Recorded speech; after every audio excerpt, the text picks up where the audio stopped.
함께 사도신경으로 신앙 고백하시겠습니다. 나는 전능하신 아버지 하나님 전지의 창조주를 믿습니다. 나는 그의 유일하신 아들 우리 주 예수 그리스도를 믿습니다. 그는 성령으로 잉태되어 동정녀 마리아에게서 나시고 본디오 빌라도에게 고난을 받아 십자가에 못 박혀 죽으시고 장사된 지 사흘 만에 죽은 자 가운데서 다시 살아나셨으며 하늘에 오르시어 전능하신 아버지 하나님 우편에 앉아 계시다가 거기로부터 살아있는 자와 죽은 자를 심판하러 오십니다. 나는 성령을 믿으며 거룩한 공교회와 성도의 교제와 죄를 용서받는 것과 몸의 부활과 영생을 믿습니다. 아멘. 우리 찬송가 263장 찬송가 263장입니다. 263장 우리 함께 이 시간 찬송하도록 하겠습니다. 이 세상 험하고 나 비록 약하나 함께 찬송하겠습니다.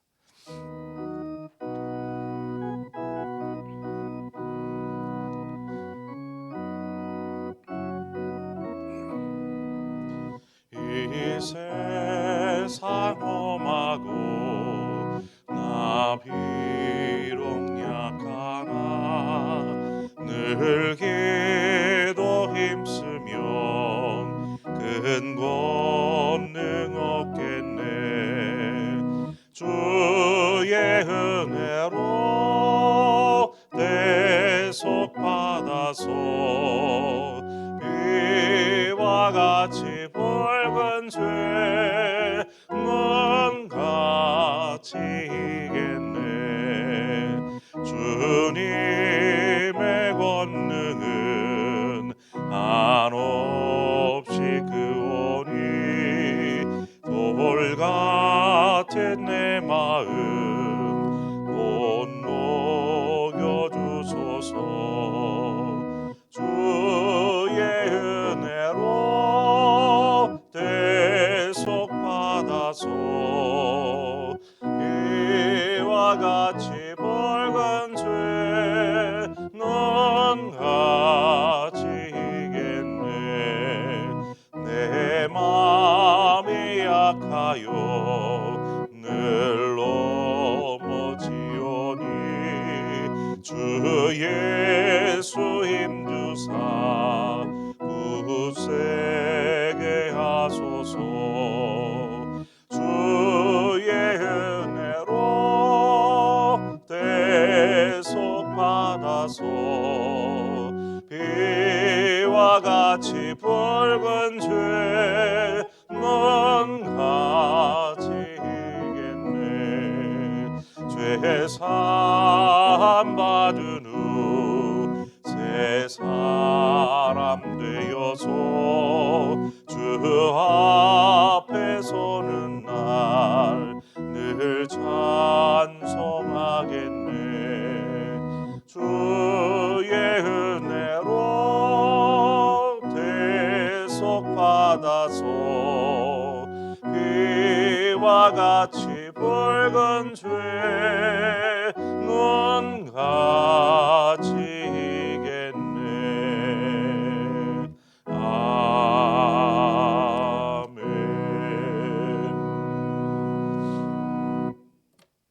하나님 말씀 보겠습니다.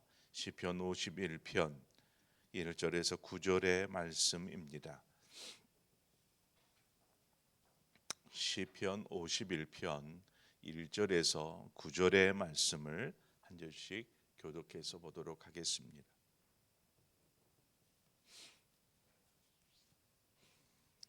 제가 먼저 읽겠습니다. 하나님이여 주의 인자를 따라 내게 은혜를 베푸시며 주의 많은 긍휼을 따라 내 죄악을 지워 주소서.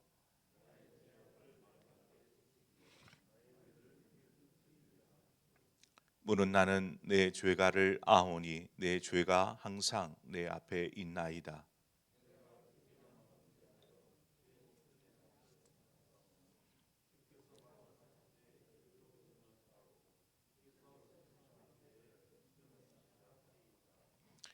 내가 죄악 중에서 출생하였으며 어머니가 죄 중에서 나를 잉태하였나이다.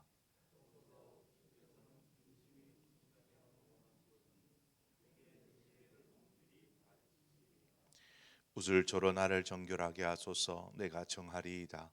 나의 죄를 씻어 주소서. 내가 눈보다 희리이다.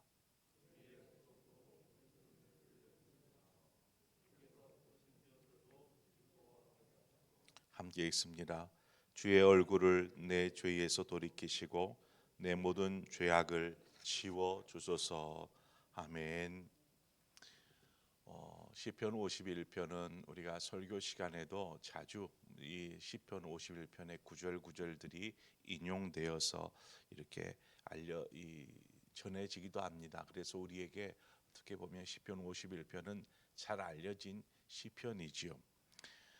내용보다는 그 배경에 대한 이야기들을 통해서 우리는 좀 쉽게 이 내용이 무엇인지를 알게 됩니다. 오늘 본문 51편 그 옆에 소 제목이 이렇게 잡혀 있죠. 그 제목을 보면 다윗이 밧세바와 동침한 후 선지자 나단이 그에게 왔을 때라고 되어 있습니다. 이 한마디로 우리는 쉽게 이 시편이 어떠한 배경을 가지고 쓰여졌는지, 어떠한 배경으로 다윗이 썼는지 이것을 우리는 쉽게 알 수 있습니다. 다윗이 범죄한 이후에 그 다음에 자신이 범죄한 것을 깨닫고 하나님 앞에 회개하는 회개시가 바로 시편 51편입니다. 다윗이 한순간 정욕을 못 이겨서 밧세바를 범하였습니다. 죄의 성질 중 하나는 한번 죄를 짓고 나면 죄는 계속해서 몸집을 키워간다라는 것입니다. 다윗이 밧세바와 동침한 이후에 이렇게 그냥 멈춰서는 것이 아니라 그녀가 가정이 있는 것을 알았고 그래서 그녀의 남편인 우리아를 전장에 내보냅니다. 그리고 치열한 곳에 내보내서 그를 계획적으로 죽이려고 이제 일을 계획하죠. 이제는 한순간에 정욕이 더 커져서 계획적인 살인 범죄로 이어지게 되는 것을 보게 됩니다. 이때 나단 선지자가 다윗을 찾아와서 다윗에게 이야기합니다. 사무엘하 12장 9절에 보면 어찌하여 네가 여호와의 말씀을 업신여기고 나 보기에 악을 행하였느냐. 네가 칼로 햇사람 우리아를 치되 암몬 자손의 칼로 죽이고 그의 아내를 빼앗아 네 아내로 삼았도다 하면서 선지자 나단이 와서 다윗에게 그 죄에 대해서 들춰냅니다. 그때에 다윗이 이야기하기를 내가 여호와께 범죄하였노라 하면서 자신의 죄 범죄함을 고백합니다. 여러분 만약 나단 선지자가 다윗을 찾아오지 않았더라면 어떻게 되었을까요? 나단 선지자가 와서 너의 잘못이 이것이다라고 지적하여 주지 않았더라면 다윗은 자신이 범죄한지도 모른 채 그냥 그렇게 살아갔을 수도 있습니다.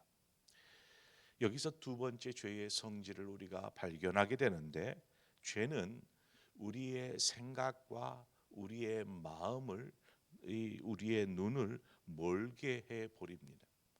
그래서 자신이 범죄한 것인지조차도 판단하지 못하도록 만들어 버립니다. 그래서 자신이 잘못을 행하고 있는지 혹은 잘못된 일을 행했었는지도 알아차리지 못하게 됩니다. 또한 자신이 잘못한 것을 스스로 알아차렸어도 이것을 그냥 쉽게 숨겨버리게 됩니다. 여기서 죄의 세 번째 성질인 바로 은밀함이 나옵니다.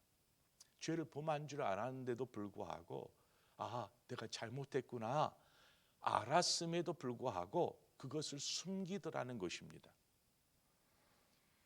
그러다 보면 죄는 겉으로 드러나지는 않았어요.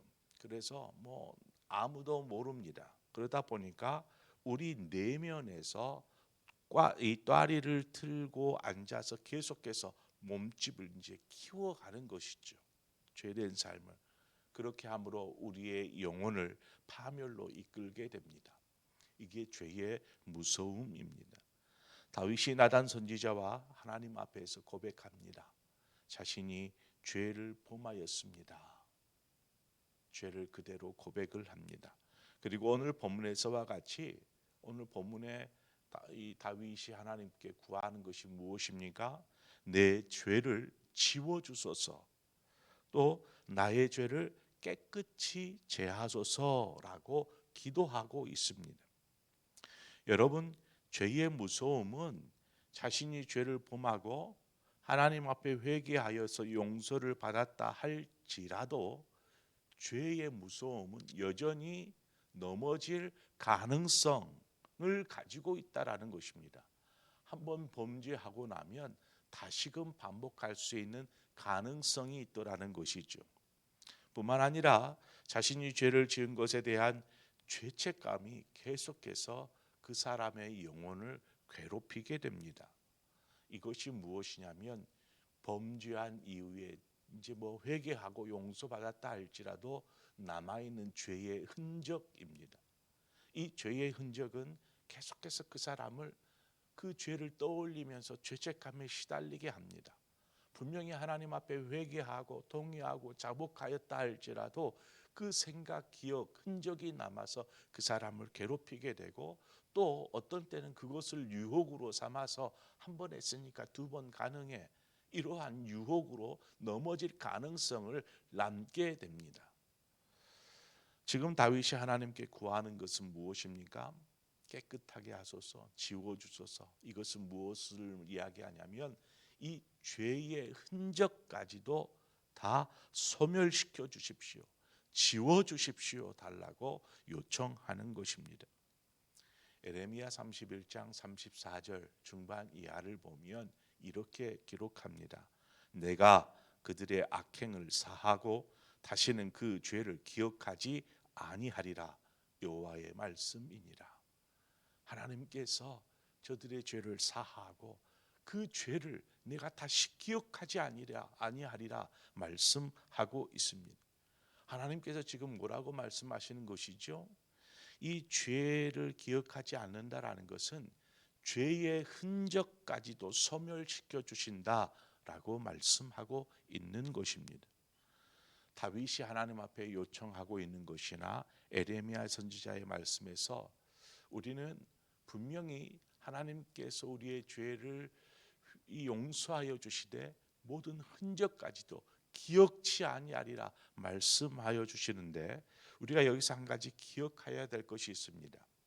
그것은 다시는 결코 죄를 반복하여 짓지 않겠다라는 철저한 의지적인 결단이 포함되어 있더라는 것입니다. 그저 하나님, 제가 죄를 범했는데 죄의 흔적까지도 다 제거해 주십시오, 깨끗게 하여 주십시오 라고 하나님 앞에 회개하고 요청했어요. 그렇게 해서 하나님께서 내 죄를 기억하지 않겠다라고 말씀하시는데도 불구하고 여전히 우리가 넘어질 수 있어요. 그러므로 우리 안에 회개 속에는 앞으로 내가 그 일을 반복하지 않겠다라는 의지적인 확고한 결단이 필요하다라는 것입니다. 회개만으로 끝나는 것이 아니라 죄와 더불어서 계속해서 싸워가야 한다라는 사실입니다. 우리는 죄와 싸워야 합니다. 그러나 우리의 어떤 의지적인 결단으로 죄와 싸우다 보면 우리는 쉽게 또 죄의 올무에 빠져들 수 있습니다. 아니, 회개하고 내가 죄와 싸워야지, 다시는 죄를 범하지 말아야지 라고 결단하여서 나아가지만 또다시 우리도 모르는 사이에 우리는 죄의 올무에 빠져들 수 있습니다. 그것이 인간의 연약함입니다. 그래서 로마서 8장 1절과 2절 말씀은 이렇게 이야기합니다. 그러므로 이제 그리스도 예수 안에 있는 자에게는 결코 정죄함이 없나니 그리스도 예수 안에 있는 생명의 성령의 법이 죄와 사망의 법에서 너를 해방하였습니다. 이렇게 선포하고 있습니다. 그리스도 예수 안에 머물러 있으면 이제는 더 이상 죄와 사망의 그 그 늪에 빠져서 혹은 죄의 덫에 걸리지 않도록 하나님께서 성령께서 도와주신다라는 것입니다. 또한 그 모든 것으로 너는 해방되었다. 더 이상 죄의 족쇄에 머물러 있지 마라 라고 말씀하시는 것이죠. 이는 철저한 동의와 자복의 회개이며 더불어서 죄에 넘어지지 않도록 성령께서 도와주시다라고 말씀하고 있습니다. 성령께서 우리를 이 죄책감에 시달리지 않도록 죄책감으로부터 자유케 하여 주시고, 더 나아가 우리가 다시금 죄에 빠지지 않도록 도와주십니다. 이 죄 가운데에서 영원히 죽을 수밖에 없는 우리가 이미 그 하나님의 용서, 자비와 긍휼로 인한 용서를 받아서 우리가 하나님의 자녀가 되지 않았습니까?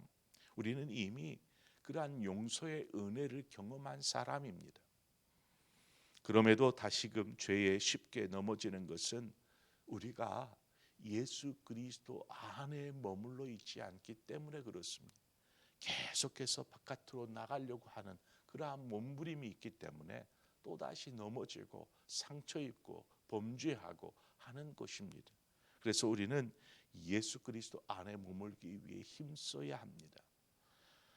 우리가 오늘 말씀을 기억하면서 우리의 모든 죄를 깨끗이 씻어주신 그 예수 그리스도의 보혈의 은혜를 우리가 쉬 잊어버리지 않도록 항상 하나님의 은혜입니다, 하나님의 자녀됨이 은혜입니다라고 고백하고 십자가 앞에서 자신을 항상 돌아보는 그러한 삶을 살아야 할 것입니다.